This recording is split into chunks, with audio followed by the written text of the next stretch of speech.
आज मैं आपको सेंटेंस का फ्रेज मतलब आप यकीन नहीं करोगे कि आप आज से और अभी से कुछ सेंटेंस ऐसे होंगे जो आप यूज करना सीख जाओगे। यानी अभी से आपको कुछ ना कुछ लाइन बोलना आ जाएगा।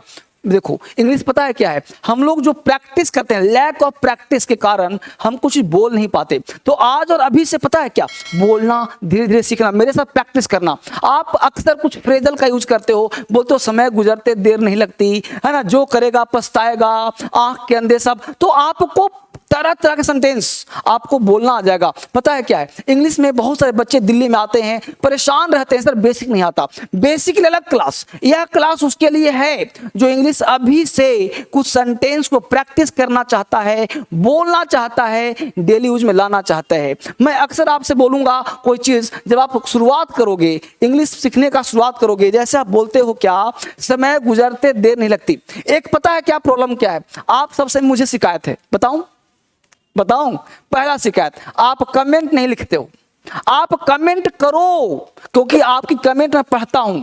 दूसरा शिकायत, आप कॉल नहीं करते हो। ये जो नंबर दिया जा रहा है इस पे कॉल करो, मुझसे बातें करो। तो कॉल करोगे, बातें करोगे तो मुझे अच्छा लगेगा। कहीं भी दिक्कत हो, आपने क्रांतिकारी इंग्लिश ऐप डाउनलोड नहीं किया है, इंग्लिश सिखाना चाहता हूं आपको कि बहुत कुछ फ्री में दे दूं, वोकैबुलरी दे दूं, लेकिन आप पढ़ोगे तब ना।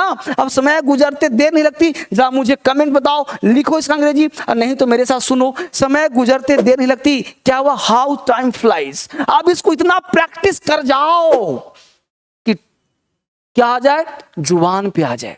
यानी इतना प्रैक्टिस करो कि टंग पे आ जाए, लिप्स पे आ जाए। यानी कि हाउ टाइम फ्लाइज यार, यानी समय गुजरते देर नहीं लगती, हाउ टाइम फ्लाइज। मजा आया ना। अगला एग्जांपल देखो और समय प्रयास क्या कहा, मैंने कभी ऐसा नहीं कहा, मैंने कभी ऐसा नहीं कहा। कमेंट में लिखो अंग्रेजी कैसे बनाओगे, मैंने कभी ऐसा नहीं कहा। आपका जवाब मैं पढ़ रहा हूं, क्या लिखा, मैंने कभी ऐसा नहीं कहा। अब देखो गौर से, आपने कहा ऐसा नहीं कहा, यानी I said nothing of the kind, यानी ऐसा नहीं कहा। तो होता क्या है कि अंग्रेजी बोलने के क्रम में वो पर्टिकुलर वर्ड्स नहीं आते, पर्टिकुलर वोकैब नहीं आते, इसलिए हम लोग मार खा जाते हैं। तो ऐसे सेंटेंस को प्रैक्टिस करके एकदम माइंड में रखें, जुबान पे रखें, और फिर समय ऐसा आएगा कि आप तड़के पे तड़का मार दोगे और मजा आ जाएगा। I said nothing of the kind, मैंने सारी रात करबटें बदलता रहा।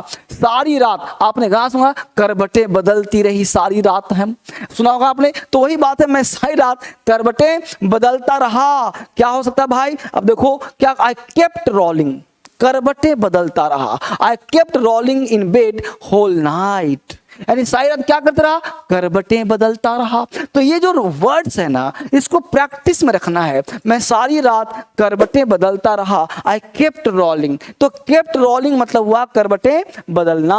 I kept rolling in bed whole night, whole night मतलब क्या हुआ, सारी रात। होल का प्रयोग कहाँ करते हैं, एक्चुअली बहुत सारे वर्ड्स आएंगे जहां पे बताऊंगा आपको कि भाई ये होल और ऑल में क्या अंतर है, वो बताऊंगा। ऑल नाइट क्यों नहीं होगा, होल नाइट क्यों हुआ, तो इस पर चर्चा मैं करूंगा। होल का मतलब जो पूरी तरह से अंदर की बात करता हो। रातें एक आता है और जाता है, इसलिए पूरी अंदर की बात कर रहा हो। Whole day, whole night, whole week, whole month, तो शुरू से लेकर के अंतिम तक। और ऑल का मतलब जो काउंटिंग होता है, ऑल स्टूडेंट्स, बस में पर तो पूरी की पूरी बात करता हो तो होल का। तो होल नाइट सारी रात, करबटें बदलता रहा, केप्ट रोलिंग, यानी इधर से उधर मुड़ते रहे, याद में खोए रहे। तो ये बात आप कर सकते हो, इसको बोलने का। शिक्षा ही मनुष्य को पशु से अलग करता है। अब ये चीज आपको आता होगा तो लिखो ना, अंग्रेजी खुद से लिखो कि शिक्षा ही मनुष्य को अलग करता है। आपसे बात कर रहा हूं, आपको अंग्रेजी बोलना है, बातचीत में तो जुबान पे रखना है कि शिक्षा ही मनुष्य को अलग करता है, यानी कि पशु से अलग, यानी इट इज द एजुकेशन।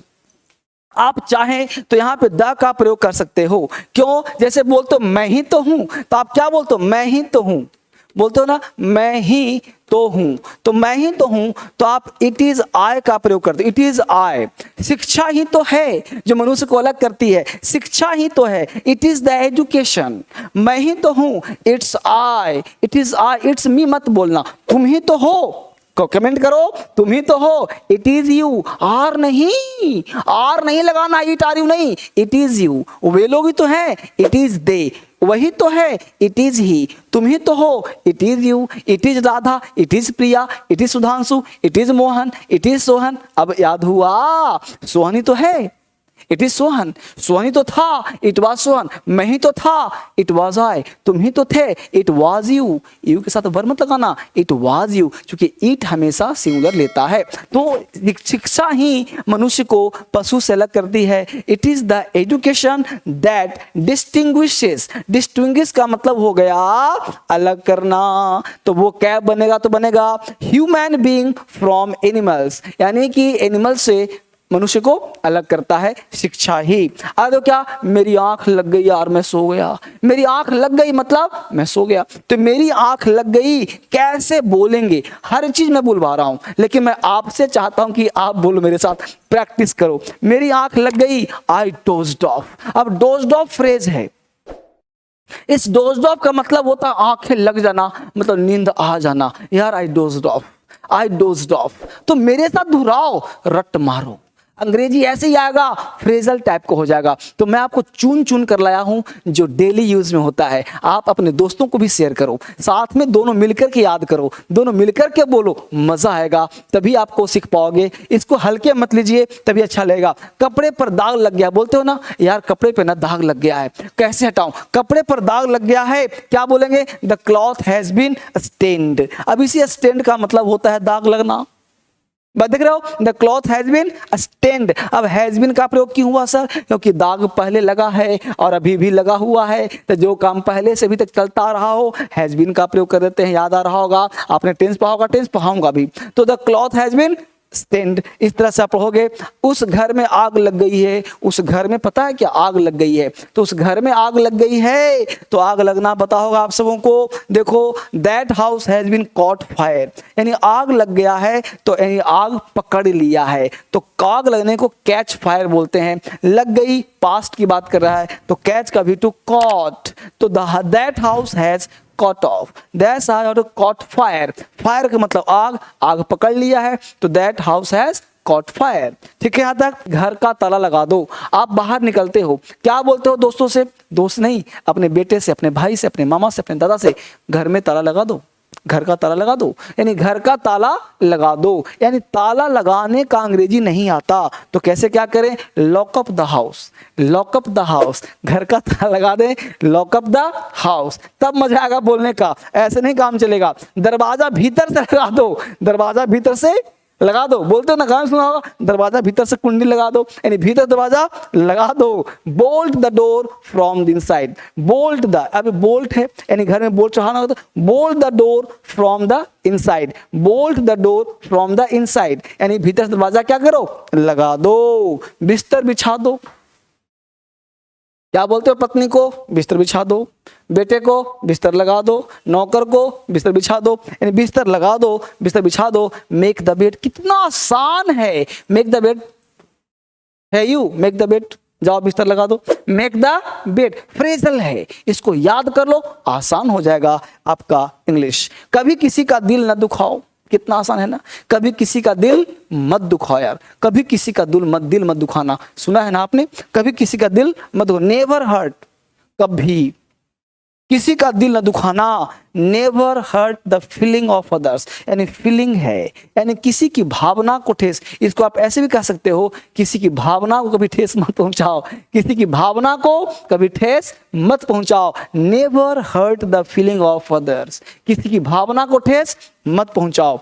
स्वार्थी मित्र दुख में साथ छोड़ देते हैं, जो स्वार्थी होता है ना, वो दुख में साथ क्या करता है, छोड़ देता है, यानी स्वार्थी मित्र दुख में साथ। सेल्फिश फ्रेंड्स, फॉरसेक का मतलब होता है छोड़ देना, वन इन ट्रबल, यानी जो सेल्फिश फ्रेंड होता है, इसको कहते हैं सेल्फिश, स्वार्थी जो मनुष्य होता है, वो ट्रबल में फॉरसेक कर जाता है, साथ छोड़ देता है। Selfish friends forsake one in others, इस तरह से आप इसको ध्यान रखिएगा। युद्ध और प्रेम में सब जायज है। आज युद्ध छिड़ गया है, तो भाई जहाँ युद्ध है वहाँ चाहे परमाणु बम हो, चाहे अणु बम हो, चाहे बुलेट बम हो, कोई भी बम हो, छूटेगा ही छूटेगा। और जहाँ प्रेम है वहाँ भी सब कुछ जायज है, तो युद्ध और प्रेम में सब जायज है, तो इसको आप ध्यान रखिएगा। All is fair in love and war, all is fair, सब कुछ जायज है मोहब्बत में और वार में। All is fair in love and war. बोलो मेरे साथ एक बार, all in fair in love and war. बहुत अच्छा तैयारी चल रहा है आप लोगों का।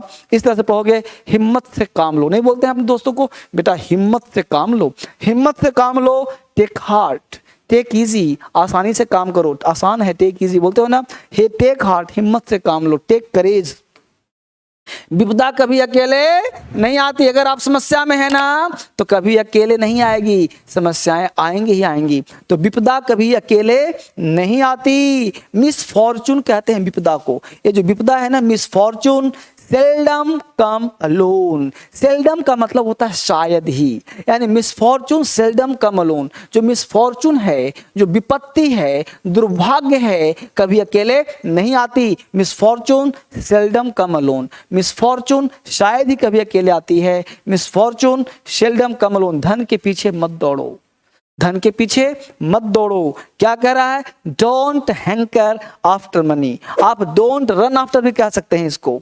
Don't run after, run after money, यानी धन के पीछे मत भागो। डोंट रन आफ्टर मनी, इस तरह से आप इसको कह सकते हो। उसने हिम्मत नहीं हारी, बोलते भाई उसने हिम्मत नहीं हारी, उसने हिम्मत नहीं हारी। बोलते हैं ना, he did not lose heart, he did not lose heart। इसको ना lose heart, हिम्मत नहीं हारना, lose heart, हिम्मत नहीं हारना। he did not lose heart, उसने हिम्मत नहीं हारी। उस पर किसी के उपदेश का प्रभाव नहीं। बोलते हो बस मत बोलो भैया, मत बोलो सर, उस पर किसी के उपदेश का काम नहीं, मतलब फर्क नहीं पड़ता है।